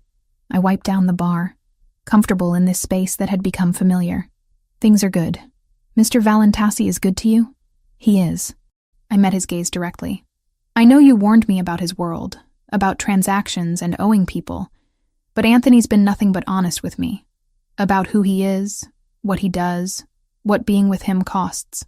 Franco nodded slowly. "My son is 14 now. Healthy. Plays soccer, drives me crazy with his attitude. He's alive because the Valentassi family helped when no one else would. That kind of debt, it never really goes away. But it also means something. Means they take care of their people." He squeezed my shoulder gently. "You're his people now. That's worth something in this city." 2 days later, Lucas Pellegrini stopped by the restaurant with an update I had been waiting for. He sat at the bar during a slow afternoon, ordered coffee he didn't drink, and delivered his report with military precision. "Tyler Grant is confirmed living in Seattle. He's employed at a car dealership dating someone new. Our monitoring shows no attempts to contact you, no searches for your information. He appears to have genuinely moved on." Lucas watched my face carefully. "We'll maintain surveillance for another 3 months as precaution. But the threat seems neutralized." Relief washed through me so completely I had to grip the bar for support. "Thank you. For checking. For making sure. Anthony's orders. He wanted you to have certainty." Lucas finished his coffee and left cash on the bar that was triple what the drink cost. "Take care, Megan. You're good for him. He's different since you came into his life. Better." I met Gabriella Ricchetti at a charity event Anthony took me to. She was the daughter of an allied family, someone who understood this world from birth. We ended up talking in a corner, while our respective men conducted business disguised as socializing. "How do you handle it?" I asked her quietly. "Knowing what they do, what they're capable of." She smiled, but it was tinged with sadness. "You accept that the men we love are complicated, that they can be gentle with us and brutal with enemies, that morality in their world has different rules than the one we were raised in." She touched my arm lightly. "But you also set boundaries. Make clear what you will and won't accept." Anthony respects boundaries. Not all of them do. There were difficult moments. The night Anthony came home at 3 a.m. with blood on his shirt that he said wasn't his. The overheard phone call where he ordered something in Italian that included words I recognized as violent. The constant presence of security, the way he never fully relaxed even in our supposedly safe spaces. We fought about it once, me demanding to know exactly what he had done, him refusing to give details because he didn't want those images in my head. The argument ended with both of us crying, me from frustration and fear, him from the weight of trying to protect me from himself. "I can't change what I am," he said, voice rough. "Can't undo 34 years of becoming this person. But I can promise I'll never lie to you about it. I'll never pretend to be something cleaner than I am. I don't need you to be clean," I whispered. "I need you to be honest. And I need to know that the violence has limits, that you're not just destroying people because you can. We wrote it down, not like a contract but close. No lies about violence, no using me as leverage, no keeping me in the dark if a choice I made could put other people at risk. It wasn't romance the way movies sell it, but it was the only way this could work without either of us pretending to be someone we weren't. I'm not." He pulled me close, burying his face in my hair. "Everything I do has purpose, protection, preservation, maintaining balance. I don't kill for pleasure. I don't hurt people who don't threaten what's mine. Does that make it better? I don't know. But it's the truth." 8 weeks in, Anthony took me to the rooftop of our building. He had set up dinner under string lights, the city spreading out below us in a carpet of illumination. Over wine and pasta he made himself. He talked about the future. "I want you in my life permanently," he said, reaching across the table to take my hand. "Not just dating, not just convenient. I want to build something real with you. I understand if you're not ready for that considering everything, but I need you to know my intentions. What would that look like?" My heart was racing. Building something real. Whatever we decide it looks like. You keeping your independence and your work. Me supporting your dreams without trying to control them. Both of us accepting what the other is, complications and all. He traced circles on my palm with his thumb. "I'm not asking you to marry me today. I'm asking if you can see yourself wanting that eventually. With me." Despite everything, I thought about Tyler. About the 4 months of terror that Anthony had ended in 7 minutes. About the honest way he discussed violence instead of hiding it. About how he talked about Sophia with love and grief and guilt. About the way he supported my architecture dreams without trying to take credit for my success. "Yes," I said. "I can see that. Eventually. When we're both ready." Relief and joy crossed his face in equal measure. "Then that's what we'll work toward." He told me then about the shelters. How he had started funding organizations that helped women escape abusive relationships, that provided safe housing and legal assistance and resources. How he did it anonymously because he didn't want credit, just wanted to honor Sophia's memory by protecting people the way he hadn't protected her. "You're making something good from something terrible," I said, tears in my eyes. "That's not nothing, Anthony. That matters. It matters because you made me see it mattered." He kissed my knuckles gently. "Before you, I just wanted revenge. After you, I want redemption. Those aren't the same thing." Life settled into new rhythms after that night. I worked on my architecture projects, occasionally picked up shifts at Rossi's because I liked the work and the people. Anthony ran his empire with slightly less ruthlessness, more calculation about necessary versus unnecessary violence. We had dinners with Lucas and Gabriella, learned to navigate social events where half the attendees were criminals. I kept checking on my mother, too. Rides to follow-up appointments, groceries stocked, bills tracked in the same spreadsheet I used for floor plan drafts. Loving Anthony didn't erase where I came from. It only made me more stubborn about not losing the parts of my life that weren't his to manage. Franco told me one afternoon that he saw how we looked at each other, that it reminded him of how he and his wife had been when they were young. "Hold on to that," he advised. "Life in this world is complicated. Love makes it bearable." Tyler never called, never texted, never appeared in my nightmares anymore. That chapter closed completely, replaced by something infinitely more complex, but also infinitely more real. I stood on our building's rooftop one evening, watching the sun set over the city, and realized I was happy, not despite the complications or the danger or the moral compromises. Just happy. Anthony found me there, wrapping his arms around me from behind, chin resting on my shoulder. "What are you thinking about?" he asked. How 3 months ago I was terrified of my ex-boyfriend. Now I'm in love with a mafia boss. Life is strange. Strange but good. Strange but very good. I turned in his arms to face him. Thank you for handling Tyler permanently, for being honest about your world, for loving me despite it being dangerous for both of us. Thank you for choosing this anyway. He kissed me softly, for seeing who I am underneath everything and deciding it was worth the risk. We stood there as darkness fell and city lights bloomed below. Two people from completely different worlds who had found something real in the space between danger and safety, violence and gentleness, fear and love. It wasn't a fairy tale. It was better. It was honest and complicated and built on full knowledge of what we were choosing. And that made it worth everything.